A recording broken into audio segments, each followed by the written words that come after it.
Hello, hello, I'm Artika, that person who talks about sex on the internet. And you're watching Allo, Ask the Sexpert.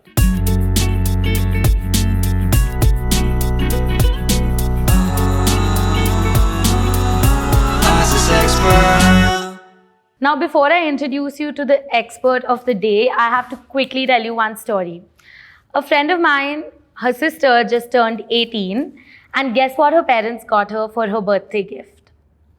A box of condoms. Really? And I was a bit amused, and it just made me think about parents talking to their children about sex. It's not something that happens very often. Now, I do know some parents who are now trying to open up about this and educate their children, but I also know a lot of parents who just don't know how to begin that conversation or feel ashamed or hesitant.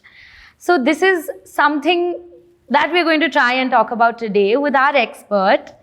So let me welcome our expert of the day, Kanusha, who is a psychologist and a sexual wellness expert with Allo Health. Kanusha, welcome to Allo, Ask the Sexpert. Hi, thank you very much. Great. So Kanusha, I was just talking about talking to children, and by that what I meant was that a lot of times when we talk about people who menstruate, they are spoken to about their first period. At some age you're told that this is going to happen, this is something you can expect. But when it comes to sex, I feel like that line of education is completely missing. So a lot of people have their first time sexual experience, even if it's just a kiss, without having any information or baseline knowledge to begin with. What do you feel about that? It's actually true, and I don't know if I'd be right in saying that, we are seeing a little bit of an increase maybe with,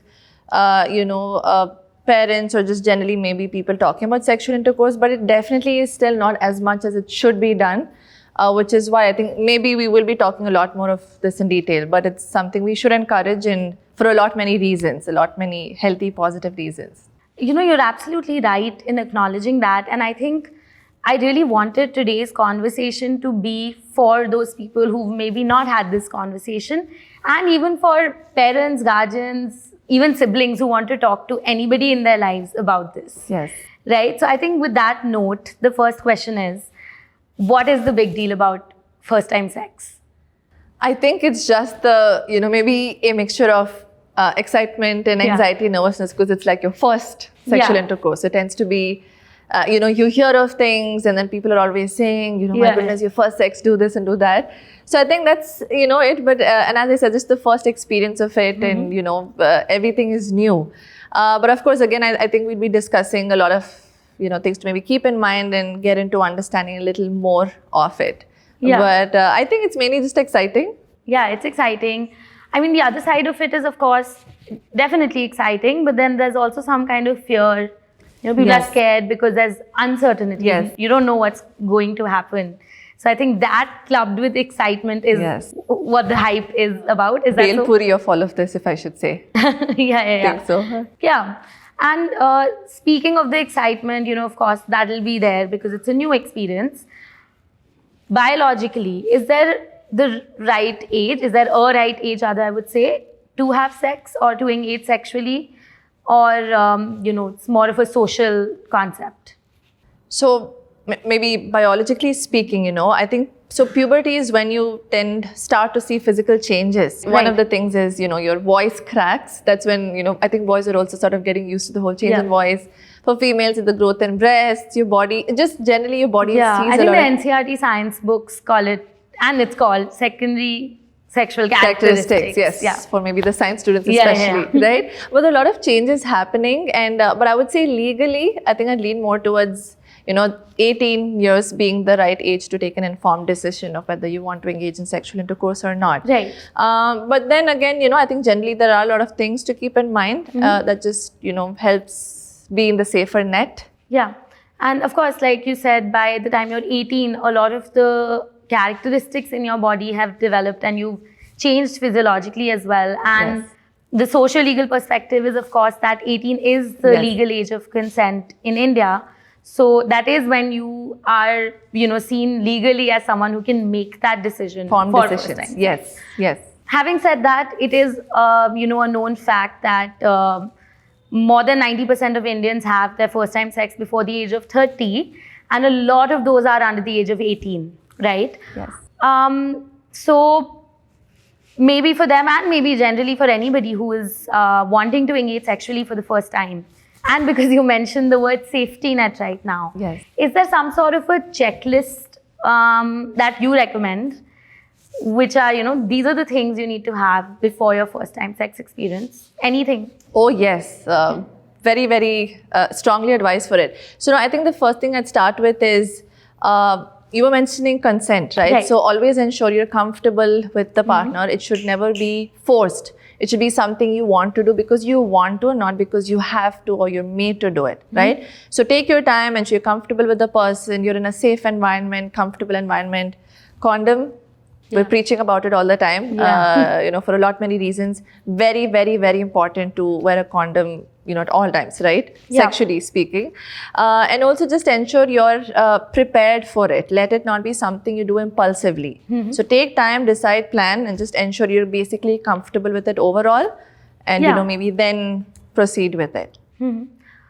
Absolutely. I think this is such a handy checklist that you shared. People can kind of jot it down even while watching this video. Maybe, yes. And really does cover a lot of the bases. I was so appreciative of you right now because you said this, because so many times the conversation about sex is only equal to using condoms. Yes. But things like communication, comfort, consent are all equally important as well. So I'm glad we were able to create that space today to talk about that. Checklist is okay, somebody's got it kept in mind now that you shared it. How do you check in with yourself almost that you're ready or not? So I think physically and maybe psychologically speaking. So physically, like we mentioned, the whole puberty, and ideally, once you start to feel those, sexual urges, you start to feel sexually excited, aroused, right? So I think your body just has its own signs. You just know when you're leading towards that.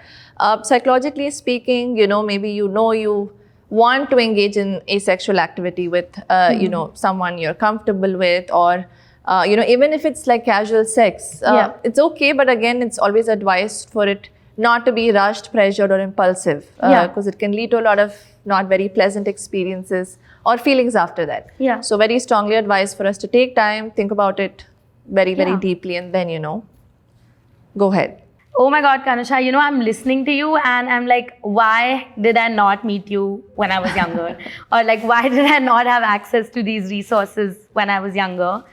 Even though I completely believe that learning this information that you shared with us right now and the things we talked about right now is good at any age. It, of course, applies to first-time sex, but also applies to any other sexual experience that one is going to have in their lives. And, just also now going to step back a little bit and tell you that when we were conceptualizing this show, we wanted to create some sort of interactive segment where we can actually have people come and ask their questions as well to you. Because of course, right now what we discussed was based on my research, my understanding, my curiosity also. Which was pretty good. Yes. But there are so many more people who want to ask you questions. And so the way we've included that is by creating a segment which is called Ask Your Question, where we crowdsource questions from all of you. You can also submit your question anonymously using the link in the description. And today I'm going to ask some of those questions that you've all sent to our Sexpert, Kanusha. So are you ready to answer some of those questions? Yes, exciting. Yeah. Okay. So the first question is, I'm 25. I still haven't had sex for the first time. Is something wrong with me? No, there's nothing wrong. And I think it's unfortunate that you'd have to, the person concerned would have to have that thought. Yeah. But I understand. I think it's, you credit it to the social pressures and peer pressures of people saying, I think, certain age and they come to know you've not had sexual intercourse. Yeah, and movies making it look like it's normal. Yes.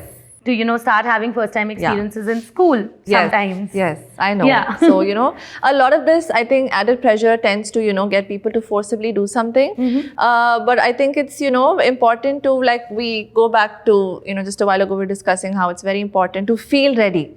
Physically and psychologically. So I think, whether you're 18, you're 30, you're 50, it's a very subjective thing. So like I said, please do it only when you want to and not because you have to or you think it's, just something you sort of check off your list. It's only when you're ready. Absolutely. And we already spoke about what it takes to feel ready. Yes. So you can rewind Checklist. and watch that. Yes. Okay. Does everyone bleed during their first time sex? Okay, not necessarily. So I think, the whole hymen thing breaking, right? So the hymen's basically a small tissue like thin membrane like thing around the vaginal opening for females. And what happens is, when that's broken, that can cause slight bleeding, maybe a little bit, quite a bit the first day, maybe the second time, the first time and the second time. But, if the person feels it's continuing multiple times, so the bleeding is very heavy, I definitely advise to consult with a doctor. Yeah. But even if you don't bleed, it's still okay. Right. And it's completely normal. Very normal. Yeah. Does okay, doesn't, it's fine. Great. This was, I think, sorry, I'm just diverting a little Please bit. Go ahead. Absolutely important because I hear about so many people who say that their partner's suspecting them because they didn't bleed during their first time sex.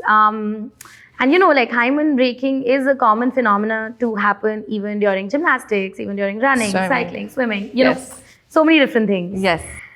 So yeah, glad we were able to get that out today. Okay, I'm scared to have sex for the first time. What should I do? I'd like to know what he or she is scared about specifically. But again, I think it's if you're scared, then even more a reason for you to step back a bit and take time. I'm sure it really helps if you're comfortable with your partner. So maybe if you're in a relationship, take your time, speak it out. Communications, everybody's talking about communication anyway, right? So talk about it. Talk about your fears. Talk about what you'd like to do, what you want to start with. Everything should be mutually consented. Never do anything that's one-sided or forced or something you're not comfortable with. Yeah. And the second thing is wait until you feel ready. So if you're scared, that there's probably a reason you're even feeling that way. Yeah. Right? So it's important to try and identify that either with someone or just yourself. Give it some time, wait for when you actually feel ready, and only then, go ahead with any kind of physical intimacy actually. Right.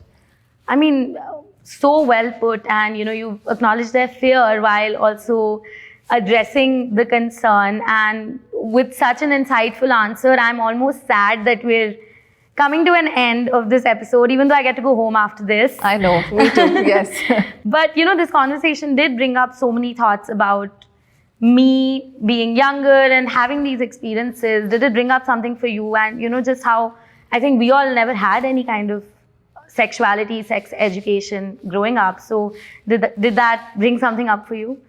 I think it's generally it's probably, again, you're maybe confronted with fears of what's happening and, what should happen. You maybe don't know how to behave also if you're in a setting.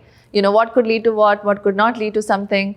So I think in that sense, it's a little helpful for us to encourage for, either schools, at home, wherever, to just talk about, just sexual intimacy or any kind of physical intimacy in general, and just be ready. Yeah. That's all. Yeah, I think that's such a great high note to end with. Yes. That we're all working towards normalizing conversations about sex and sexual health, in the same line of thought, that both are important.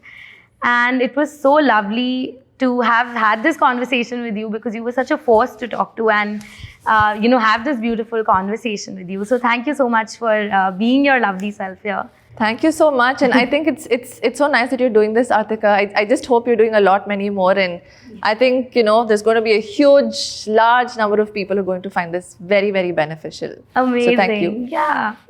So that does bring us to the end of today's episode. That was Kanusha talking to me. I'm Artika, and I am waiting to hear from you.